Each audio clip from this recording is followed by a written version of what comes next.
உலகம் முழுவதும் உள்ள சன்லைஃப் தொலைக்காட்சி நேயர்களே, உங்கள் அனைவருக்கும் வணக்கம். இது நாட்டு மருத்துவம், நலம் தரும் மருத்துவம், எல்லோருக்கும் ஏற்ற பக்க விளைவுகள் இல்லாத பாதுகாப்பான பண செலவுகள் இல்லாத மருத்துவம். எளிய மருந்துகளை இந்த நிகழ்ச்சியிலே நாம் ஒவ்வொன்றாக பார்த்து பழகி பயன்பெற்று வருகின்றோம். இன்று சில மருத்துவ குறிப்புகளை நாம் தெரிந்து கொள்வோம்.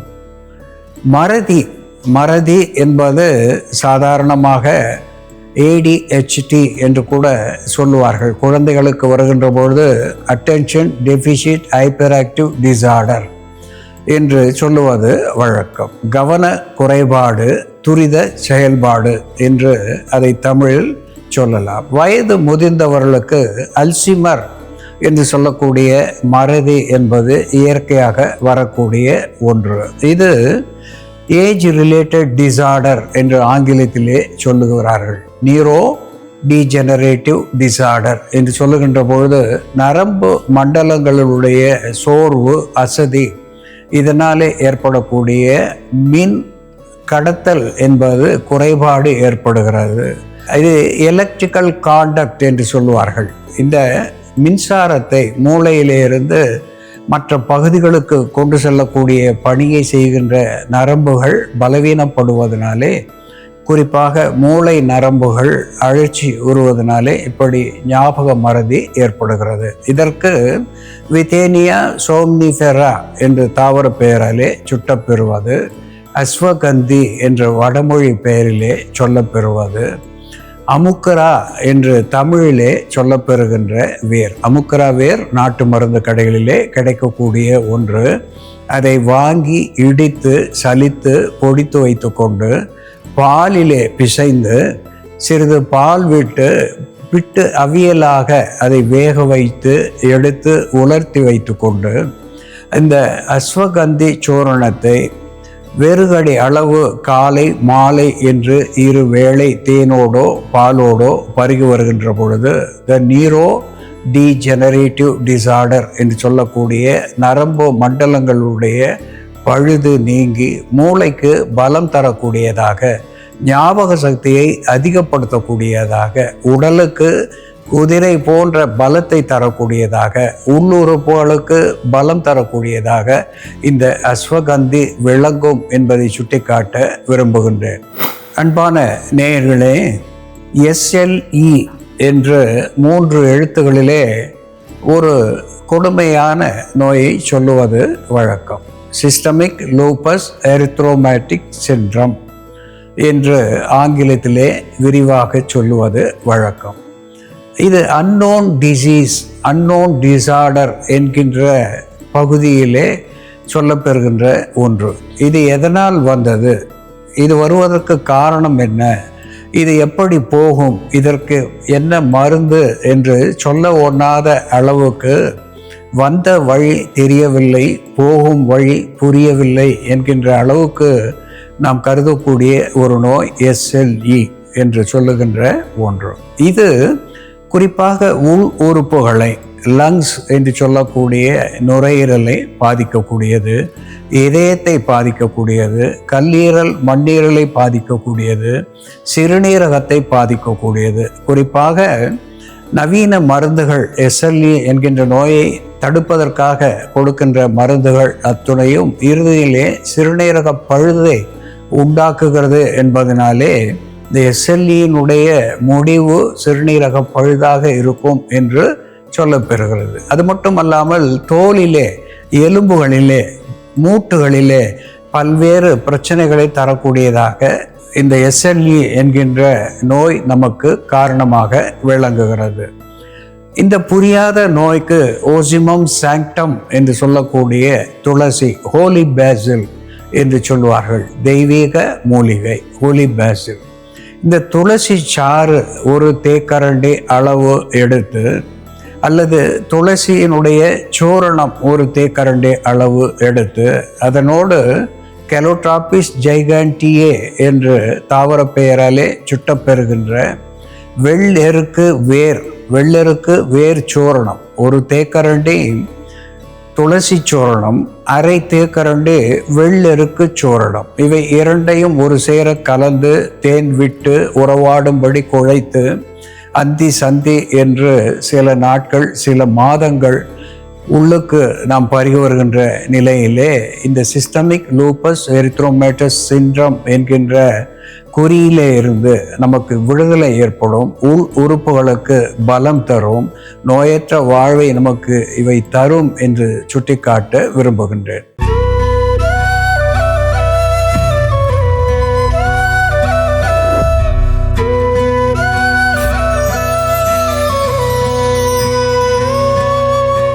அன்பான நேயர்களே, வால்மிளகு பிப்பர் கியூபேபா என்று தாவர பெயராலே சுட்டப்பெறுவது டெய்ல்டு பெப்பர் என்று சொல்லப்பெறுவது வால்மிளகு.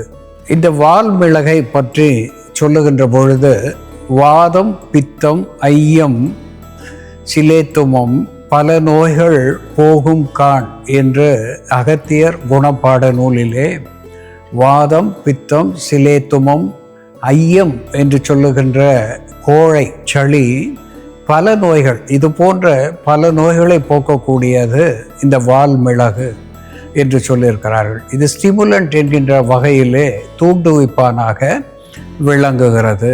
அதோடு கூட டயூரிட்டிக் என்கின்ற வகையிலே சிறுநீர் பெருக்கியாக திகழ்கிறது. வலி நிவாரணியாக இது விளங்குவதனாலே ஆன்டி இன்ஃப்ளமேட்டரி அனால்ஜெசிக் என்கின்ற மருத்துவ குணத்தை பெற்றிருக்கிறது. இதனோடு பெப்பவர் சோம்னிஃபெரா என்று தாவர பெயராலே சுட்டப்பெறுவது கசகசா. ஆங்கிலத்திலே இன்சோம்னியா என்று சொல்லுவது வழக்கம். இன்சோம்னியா என்று சொன்னால் தூக்கமின்மை என்று பொருளாகும். சோம்னி என்ற சொல் லத்தீன் மொழியிலிருந்து வந்த ஒரு சொல்லாகும். இன்சோம்னியா என்று சொல்லுகின்ற பொழுது தூக்கம் இன்மை என்று பொருளாக நாம் பெறுகின்றோம்.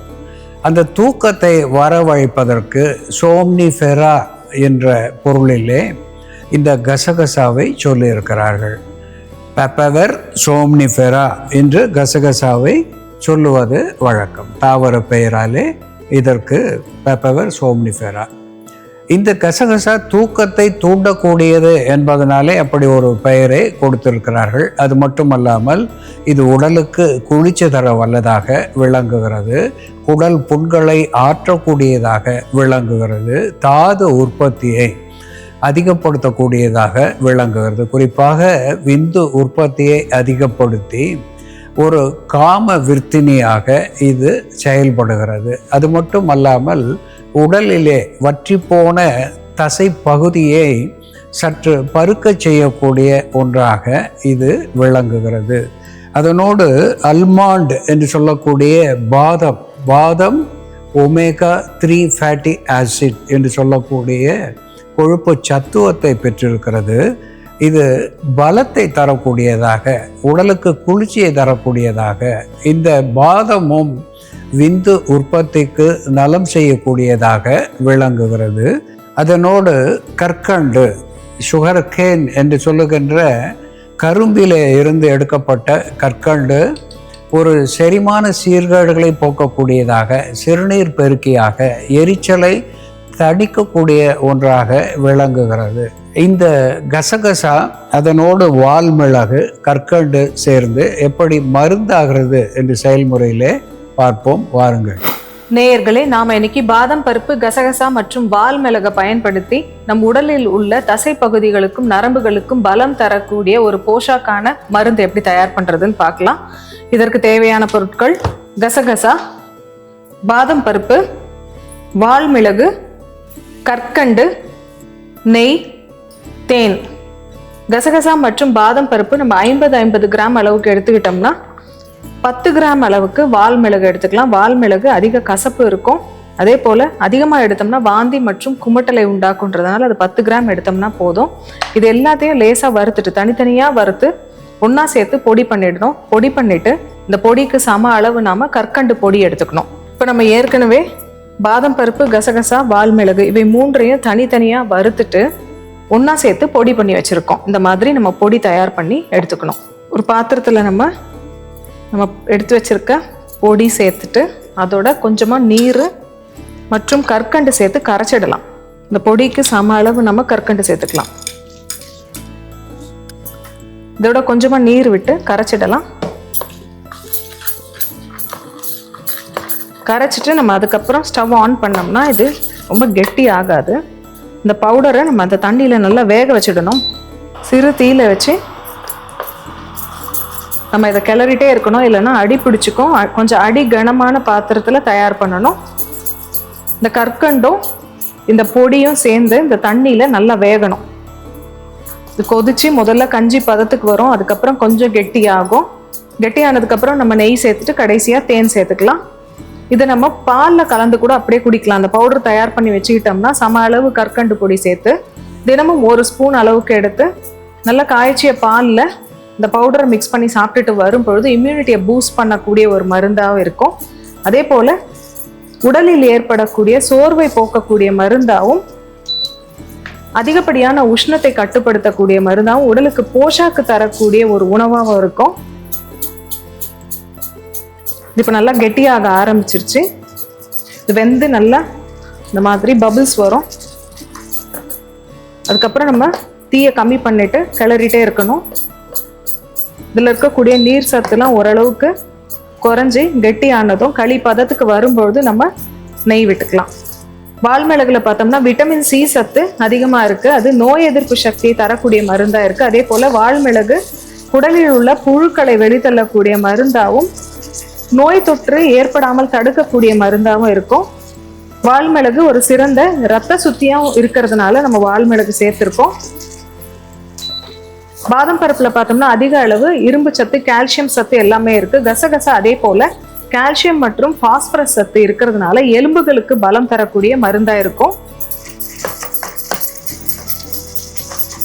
இதில் இருக்கக்கூடிய நீர் சத்துலாம் கம்மி ஆகிட்டு ஓரளவுக்கு நமக்கு கெட்டியாக ஆரம்பிச்சிச்சு. ரொம்ப கெட்டி ஆயிடுச்சுன்னா நமக்கு ஆறுனதுக்கு அப்புறம் பர்ஃபி மாதிரி ஆயிடும். அதனால ஓரளவுக்கு இலகிய பதத்துல இருக்கும்பொழுதே நம்ம நெய் சேர்த்துடலாம்.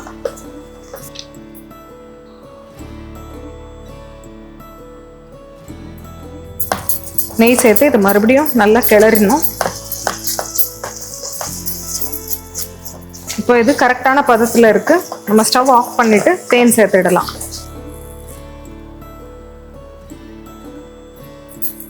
தேன் சேர்த்து நல்லா மிக்ஸ் பண்ணிட்டு நம்ம தேன் சேர்த்ததுக்கு அப்புறம் அதிக நேரம் இதை நம்ம சூடு பண்ணக்கூடாது. கொஞ்ச நேரத்துலயே இறக்கிடலாம். இந்த மருந்து தயாராகிடுச்சு. இந்த பதத்துல இறக்கிட்டோம்னா நமக்கு இது ஆறுனதும் நம்ம எடுத்தோம்னா கையில ஒட்டாம வரும்.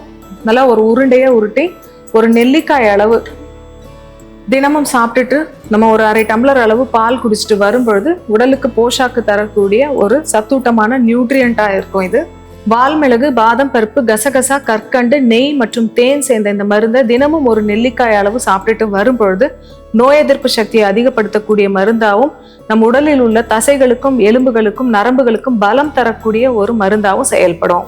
அன்பான நேயர்களே, வால்மிளகோடு கசகசா, பாதம் சேர்த்து அதனோடு தேனும் கற்கண்டும் நெய்யும் சேர்த்து ஒரு லேகிய பதத்தில் இங்கே நாம் வைத்திருக்கின்றோம். இதை அன்றாடம் ஒரு நெல்லிக்காய் அளவு இரவு நேரத்திலே படுக்க புகுமுன் பாலோடு பருகி வருகின்ற பொழுது உடலுக்கு வன்மையை தரக்கூடியதாக விளங்குகிறது. உள் உறுப்புகள் அத்துணையும் பலம் பெறுவதற்கு இது ஒரு உரமூட்டியாக திகழ்கிறது. ஆண்மையை அதிகரிக்க செய்யக்கூடியதாக விளங்குகிறது. குறிப்பாக விந்து உற்பத்தியையும் அதனுடைய எண்ணிக்கை, விந்திலே இருக்கின்ற விந்துக்களுடைய எண்ணிக்கையையும் அதனுடைய பயணத்தன்மை என்கின்ற மொட்டிலிட்டியையும் அதிகப்படுத்தி ஆண் மலடு இல்லாமல் செய்வதற்கு ஒரு அருமருந்தாக இது விளங்குகிறது. அதனோடு கூட ஒட்டிய கன்னங்கள், வற்றிய கன்னங்கள் என்று சொல்லுகின்ற பொழுது முக அழகு அங்கே குறைகிறது. அந்த ஒட்டிய கன்னங்களுக்கு ஒரு கதுப்பை கொடுக்கக்கூடிய, ஒரு மழுமழுப்பை கொடுக்கக்கூடிய, தசை பகுதியை வளர்க்கக்கூடிய ஒன்றாக இந்த வால்மிளகு, பாதம், கசகசா சேர்ந்த மருந்து ஒரு அற்புதமான பணி செய்கிறது. உடலுக்கு நல்ல அழகை தருகிறது, உள் உறுப்புகளுக்கு பலம் தருகிறது, ஆண்மையை வளரச் செய்யக்கூடிய ஒன்றாக திகழ்கிறது, ஆண் மலட்டை போக்கக்கூடியதாக இது விளங்குகிறது. அன்பான நேயர்களே, வால்மிளகு, கசகசா, பாதம் எப்படி மருந்தாகிறது என்று நாம் பார்த்து தெரிந்து கொண்டோம். இது போல வேறொரு மருத்துவ குறிப்போடு நாம் மீண்டும் சந்திப்போம். நன்றி, வணக்கம்.